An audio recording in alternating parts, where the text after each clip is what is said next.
વિદ્યાર્થી મિત્રો, શુભ સવાર. આજે આપણે પાઠ 15 અંધેરી નગરી. તો આ પાઠ છે એ આપણે અડધો અત્યારે કરશું અને અડધો કરશું પછીના લેક્ચરમાં. તો આપણે એમાં શું કહેવા માંગે છે એ જોઈએ. આપણું ઘર, દેશ અને સમાજ બધું જ મુખિયાની સમજ અને તેના પ્રશાસન પર નિર્ભર કરે છે.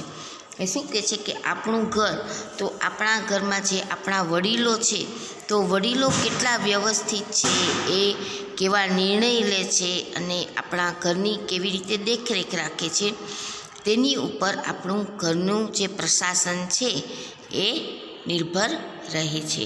એવી જ રીતે દેશ, તો દેશમાં જે આપણા પ્રધાનો છે, વડાપ્રધાન છે, પછી જે બધા ઉચ્ચ અધિકારીઓ છે, તો આ બધા જે નિર્ણય લે તો એના ઉપર દેશ છે એની તરક્કી છે એ કેવી રીતે આગળ વધે છે તે નિર્ભર રહે છે.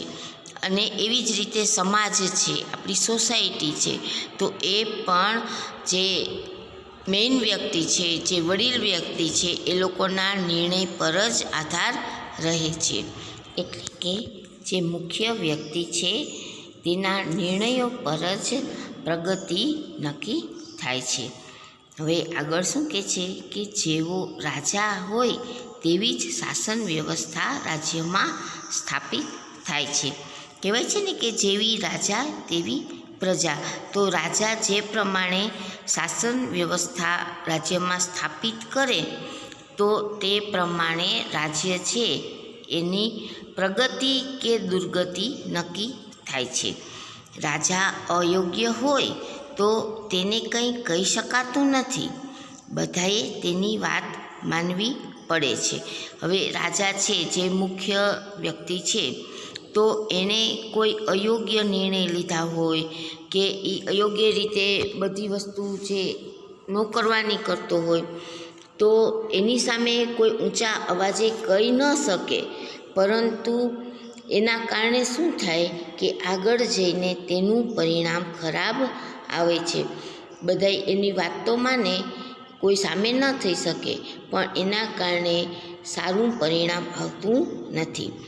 એટલે એના માટે શું કહે છે કે સમજદાર લોકોએ આવા રાજ્યોમાં રહેવું ખતરાથી ખાલી નથી. જે સમજદાર છે, જે વ્યવસ્થિત માણસો છે, તો એને આવા જે રાજા હોય તો એના રાજ્યમાં રહેવું એ ખતરાથી ખાલી નથી. એટલે કે એને તો તકલીફનો સામનો કરવો પડે જ, અને પોતે કાંઈ બોલી ન શકે, એટલે એને દુઃખ પણ થાય, એને વેઠવું પણ પડે અને એને ખતરાના સામના પણ કરવા પડે, તેને મુશ્કેલીનો સામનો કરવો પડે.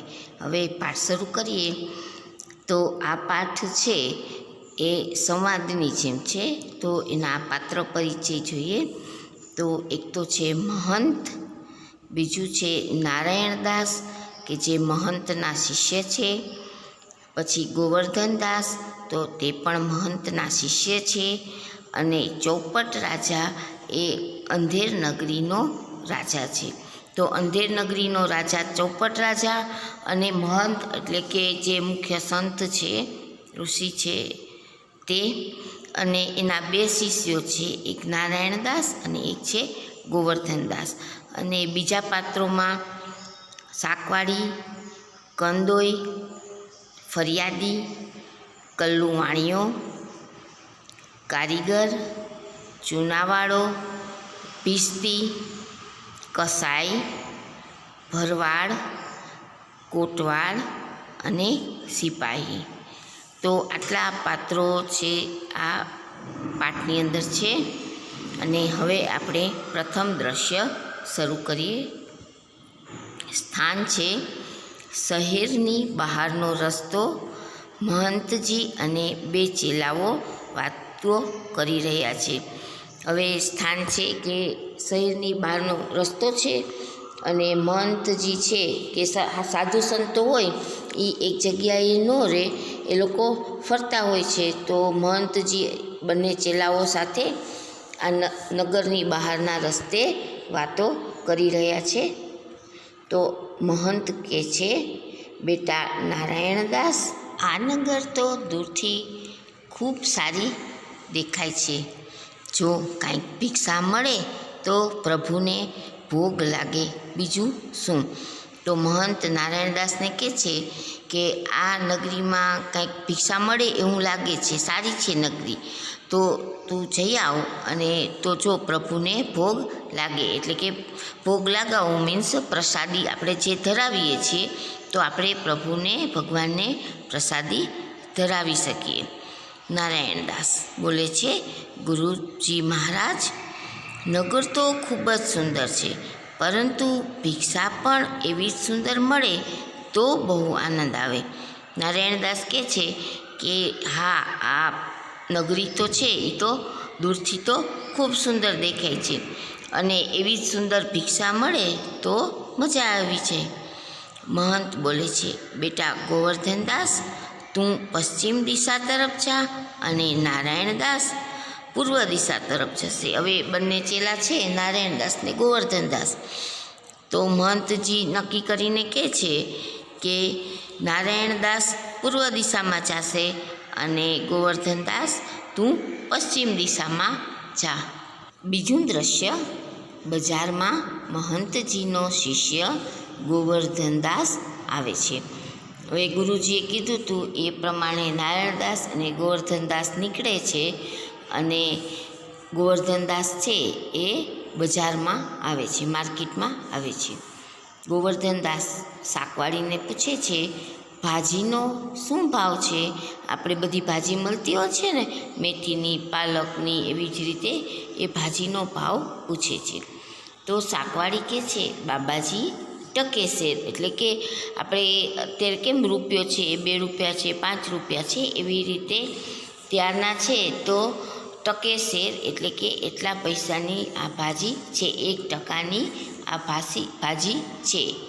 ગોવર્ધનદાસ હવે બોલે છે, બધી ભાજી ટકેસેર. વાહ વાહ, બહુ આનંદ છે, બધી વસ્તુઓ ટકેસેર. હવે ગોવર્ધનદાસ છે એને તો ભાવ સાંભળીને મજા આવી ગઈ કે બધી ભાજી, એટલે કે જુદી જુદી ભાજી હોય તો બધાનો જ ભાવ ટકેસેર છે. તો કે આ તો બધી વસ્તુઓ અહીં ટકેસેર, એટલે કે એક જ પૈસાની લાગે છે. હવે ગોવર્ધનદાસ છે એ આગળ જાય છે મીઠાઈની દુકાનમાં. કેમ ભાઈ, મીઠાઈ શું ભાવે છે? કંદોઈ કહે છે, ટકેસેર.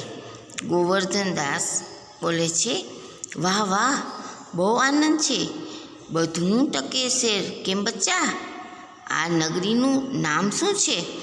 હવે ગોવર્ધનદાસ છે એને તો બધી વસ્તુનો ટકેસેર ભાવ સાંભળી અને મજા આવી ગઈ. તો પછી કંદોઈને પૂછે છે કે આ બધું અહીંયા ટકેસેર છે, તો આ નગરીનું નામ શું છે? કંદોઈ કહે છે, અંધેર નગરી. ગોવર્ધનદાસ હવે પૂછે છે, અને રાજાનું નામ શું છે? કંદોઈ બોલે છે, ચૌપટ રાજા. ગોવર્ધનદાસ, વાહ વાહ, અંધેર નગરી, ચૌપટ રાજા, ટકેસેર ભાજી, ટકેસેર ખાજા.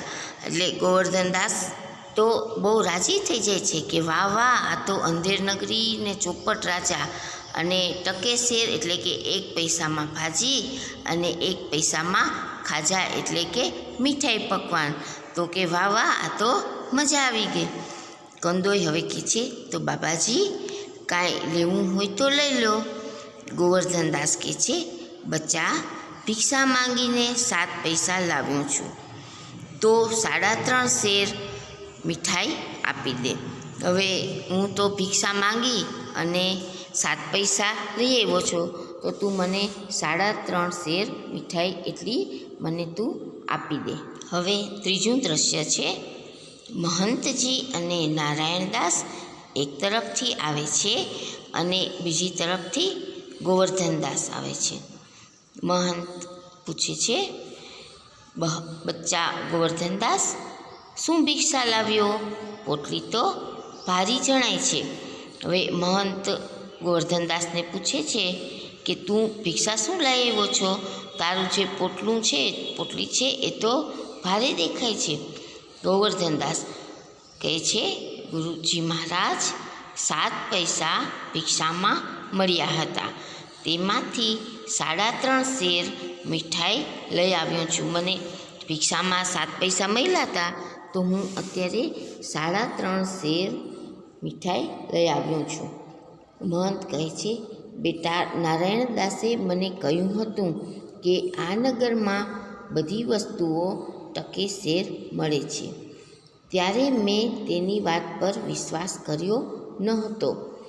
આ ક્યું નગર છે જ્યાં ટકેસેર ભાજી અને ટકેસેર ખાજા મળે છે, અને તેનો રાજા કોણ છે? હવે મહંત કહે છે કે હા, મને નારાયણદાસે કીધું હતું કે બધી અહીંયા વસ્તુઓ છે એ 1% જ ટકેસેર જ મળે છે. તો મને હવે તે કીધું એટલે મને વિશ્વાસ આવી ગયો કે અહીંયા બધી વસ્તુ 1% જ મળે છે.